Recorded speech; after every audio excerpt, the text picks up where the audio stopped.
अस्सलाम वालेकुम। आज हम क्रिमिनोलॉजी के लेक्चर के अंदर सबसे पहले डिस्कस करते हैं क्राइम और सिन के दरमियान क्या डिफरेंस है। जो क्राइम हमारे पास होता है कि ये हमारे पास क्या होता है, लीगल प्रपोजिशन है। और क्राइम इज़ ड्यू टू हमारे पास क्या होता है, ब्रीच ऑफ लॉ होता है। जो क्रिमिनल होता है उसको पनिश किया जाता है स्टेट की तरफ से। और रेमेडी ऑफ क्राइम जो होता है हमारे पास अदर पेनल्टी होती है या फिर हमारे पास मॉनेटरी होती है। ठीक है।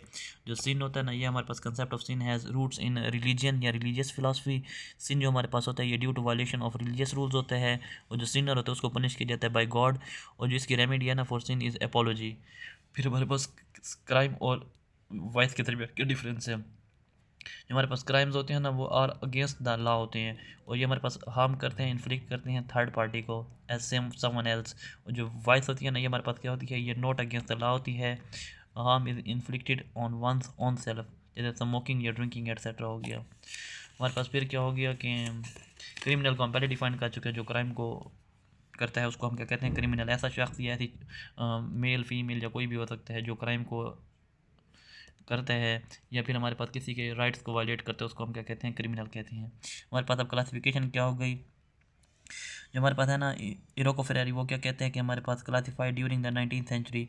एक हमारे पास क्या होते हैं, बोर्न क्रिमिनल होते हैं। दूसरे क्रिमिनल मैडमैन मैडमैन होते हैं, मतलब जिसको हम साइकोलॉजिकल क्रिमिनल भी कहते हैं। जिससे हमारे पास क्रिमिनल होते हैं बाय कॉन्ट्रैक्टेड हैबिट, मतलब किसी के साथ मिलजुल कर जुर्म सीखते हैं। चौथे हमारे पास होते हैं क्रिमिनल क्रिमिनल जो मौका परस्त मुजरिम होते हैं।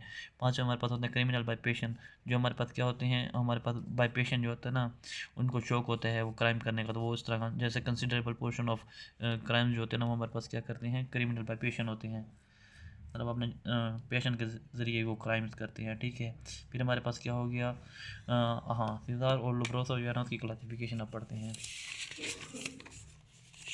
इसके मुताबिक हमारे पास जो ओकेजनल क्रिमिनल होते हैं ना, जो मौका परस्त क्रिमिनल होते हैं, वो कौन से होते हैं। The occasional criminal only perform the act if the opportunity और नेसेसिटी, अगर उनको कोई मौका मिल जाता है तो वो फिर जुर्म करते हैं। जो ओकेजनल क्रिमिनल होते हैं वो ज़्यादातर अमेचर्स होते हैं। और जो हमारे पास क्या होते हैं, अनस्किल्ड होते हैं, अनप्लान्ड होते हैं।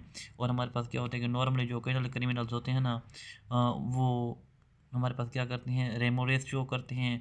और जो हमारे पास ये होते हैं ना ओकेजनल क्रिमिनल, ये ज़्यादातर जो हमारे पास होते हैं नॉर्मल पर्सन होते हैं विद स्लाइट नॉर्मल वीकनेस। इनके अंदर कोई ना कोई नॉर्मल वीकनेस होती है, ये हमारे पास क्राइम करने के लिए मजबूर होते हैं। जैसे हमारे पास एग्जांपल है, हमारे पास जो है ना, जो कोई बंदा जो है ना किसी शॉप से पेन चोरी कर लेता है या कोई स्टेशनरी की चीज़ या कोई मग वगैरह जहाज़ वगैरह से चोरी कर लेता है, इसकी कोई सज़ा नहीं होती, इसकी सिर्फ इंसल्ट होती है। ये हम क्या कहते हैं, ओकेजनल क्रिमिनल। मतलब ये ओकेजनली मतलब कोई भी चीज़ चोरी कर लेते हैं छोटी मोटी, ज़्यादातर ये बड़े वो नहीं होते क्रिमिनल्स। फिर हमारे पास क्या आते हैं, हैबिचुअल क्रिमिनल आते हैं। हैबिचुअल क्रिमिनल क्या होते हैं हमारे पास, ये जो होते हैं ना, ये हमारे पास कन्विक्टेड होते हैं, ये हमारे पास नए नए क्राइम करते हैं। ये प्रीवियसली कन्विक्टेड होते हैं क्राइम्स के अंदर। और हमारे पास ये क्या होते हैं, इनकी फ्रीक्वेंसी बहुत ज़्यादा होता है, ये फ्रीक्वेंटली क्राइम करते हैं। और इनकी क्या होती है कि ये सोसाइटी के लिए डेंजरस होते हैं। और ये हमारे पास क्या करते हैं, जैसे कि इनके अंदर प्योर इवलनेस होती है, ये एडिक्टेड होते हैं, ये साइकोलोपैथिक होते हैं, इनका माइंड सेट ही क्रिमिनल होता है। अब हमारे पास जस्टिस तारिक महमूद जहांगीरी जो हैं इस्लामाबाद हाई कोर्ट के जज, वो उन्होंने क्या किया, good terms youth share explicit content when not good they are uploaded to social media. अब जो है ना, किसी भी नौजवान को जो ऐसा कंटेंट जो अपलोड कर दिया जाए कि जो क्राइम जो मतलब उसको अच्छा ना लगे या उसकी बेइज्जती का बायस बने, तो उसको किसने क्या कर दिया कि जुर्म करार दे दिए है। हमारे पास इनको क्या किया जाता है, हैबिचुअल क्रिमिनल को स्ट्रिक्ट पनिशमेंट दी जाती है। अब एक थ्योरी है उसके मुताबिक क्या है कि जो हमारे पास ये होते हैं ना, ये डिफ़िकल्ट होते हैं, इनको अगर बंदा बनाना बहुत मुश्किल होता है हैबिचुअल क्रिमिनल को। इनको जितनी सज़ाएं दी जाती है फिर छोड़ा जाता है, फिर ये दोबारा जुर्म करना स्टार्ट कर देते हैं। इनके खिलाफ जो है ना एफआईआर वगैरह रजिस्टर्ड नहीं की जाती। ठीक है।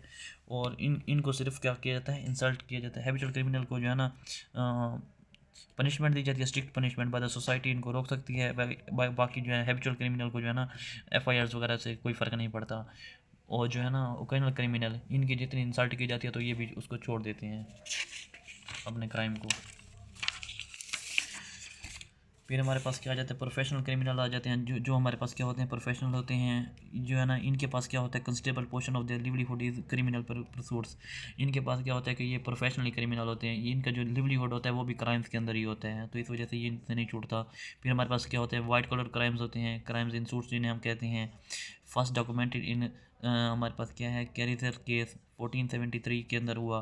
Term was first coined by Edwin Sutherland in 1939, a crime committed by a person of the respect of high social status in the course of is, मतलब ये कोई जैसे बड़े बड़े पॉलिटिशियन वगैरह होते हैं उनके क्राइम को हम क्या कहते हैं, वाइट कॉलर क्राइम कहते हैं। फिर हमारे पास क्या होती हैं जिसमें हमारे पास पॉन्जी स्कीम आ जाती हैं या फिर इनसाइडर ट्रेडिंग आ जाती है, जैसे कि हमारे पास लोग जो होते हैं ना वो स्पाइस वगैरह की कंपनी वगैरह के अंदर रजिस्टर करवा के फिर क्राइम करते हैं, उसको हम क्या कहते हैं, वो वाइट कॉलर क्राइम्स कहते हैं। फिर हमारे पास कारपोरेट क्राइम्स होते हैं। कारपोरेट क्राइम्स हमारे पास क्या होते हैं कि ऑर्गेनाइजेशनल क्राइम्स जो होते हैं, मतलब जो कोई क्राइम होती है इसको हम एक टाइप है ये हमारे पास corporate crime white collar crime की एक टाइप है। इसके अंदर हमारे पास क्या होता है, जो ना इंडिविजुअल्स जो होते हैं ना वो एक ऑर्गेनाइजेशन की फॉर्म के अंदर क्राइम करते हैं, उसको हम क्या कहते हैं, कारपोरेट क्राइम कहते हैं। और हमारे पास ब्लू कॉलर क्राइम्स होते हैं, वो क्या होते हैं हमारे पास, ये हमारे पास उन लोगों से करते हैं जो लो लो सोशल हमारे पास क्लास के लोग होते हैं ना, अगर वो कोई क्राइम करते हैं उनको क्या कहते हैं, ब्लू कॉलर क्राइम कहते हैं। इनको हम इजीली डिटेक्ट कर सकते हैं, ये क्योंकि बहुत ज़्यादा खौफज़दा होते हैं। People are more afraid of such crimes, लोग इनसे बहुत ज़्यादा खौफज़दा होते हैं। और ये हमारे पास क्या होते हैं, मोर सेंसेशनल इन नेचर होते हैं, आल्सो कॉल्ड क्राइम इन स्ट्रीट्स, इनको हम क्राइम इन स्ट्रीट्स भी कहते हैं ब्लू कलर क्राइम्स को। फिर हमारे पास क्या एग्जांपल आ जाती है, जैसे हमारे पास मर्डर वगैरह क्लियरिटी, गन पॉइंट रॉबरी वगैरह, जैसे हम नौजवान लड़के ये काम करते हैं ब्लू कलर क्राइम वाले। फिर हमारे पास क्या होता है, पिंक कलर क्राइम्स होते हैं, जो हमारे पास नेसेसरी नहीं होते कमिटिंग ऑन क्राइम। इसमें हमारे पास क्या होता है, स्टीलिंग प्रॉपर्टी और ये वगैरह चीज़ें हो जाती हैं पिंक कलर क्राइम्स के अंदर। और जो ग्रीन कलर क्राइम्स होते हैं उसके अंदर हमारे पास क्या आ जाता है, हमारे पास जैसे नदी के करीब ट्रैश वगैरह फेंकना या फॉरेस्ट कवर को डिस्टर्ब करना, ये हमारे पास ग्रीन कलर क्राइम्स आ जाते हैं। फिर हमारे पास ऑर्गेनाइज्ड क्राइम्स होते हैं, वो क्या होते हैं हमारे पास, ये कि हमारे पास कोई है ना क्रिमिनल जो है ना वो इंटरप्राइज वगैरह के ज़रिए है ना, प्रॉफिट वगैरह के ज़रिए या इलिसिट एक्टिविटीज़ के ज़रिए जो है ना प्रॉफिट कमा रहा है। और उससे फिर क्या होता है कि ग्रेट पब्लिक डिमांड भी है, और इससे हमारे पास कंटिन्यूस एग्जिस्टेंस जो है ना वो मेंटेन करती है थ्रू करप्शंस, मतलब ऑर्गेनाइज्ड क्राइम्स जो है ना करप्शन को जो है ना वो इवॉल्व करते हैं। ये लोग किस तरह करते हैं, इंटरप्राइजेज वगैरह से प्रॉफिट वगैरह कमाते हैं या इलिसिट एक्टिविटीज़ वगैरह से, तो ये हमारे पास किस तरह आती है, ऑर्गेनाइज्ड क्राइम्स के अंदर आती है। फिर हमारे पास क्या होते हैं, करेक्टरिस्टिक्स ऑफ ऑर्गेनाइज्ड क्राइम्स, उसमें हमारे पास क्या आ जाता है, टीम वर्क आ जाता है, हायरार्की आ जाती है, प्लानिंग आ जाती है, वायलेंस, इफेक्टिव कंट्रोल और मेंबर्स। और हमारे पास क्या होता है, non limited to illicit services, यानी 40% टू 60%, 40% वो क्रिमिनल का होता है, 60% ऑनर का होता है। तो ये हमारे पास क्या हो जाती है, ऑर्गेनाइज्ड क्राइम्स के अंदर रहते हैं। हमारे पास टाइप्स ऑफ ऑर्गेनाइज्ड क्राइम्स क्या हैं, नारकोटिक्स वगैरह की डिस्ट्रीब्यूशन जैसे होती है, और गैम्बलिंग वगैरह, इस तरह किडनैपिंग वगैरह, ये हमारे पास क्या जाती हैं, टाइप्स ऑफ ऑर्गेनाइज्ड क्राइम्स के अंदर आ जाती हैं। तो इसको यहीं पे ख़त्म करते हैं, फिर इंशाल्लाह नेक्स्ट मैं आपके साथ नेक्स्ट लेक्चर के अंदर शेयर करता हूँ।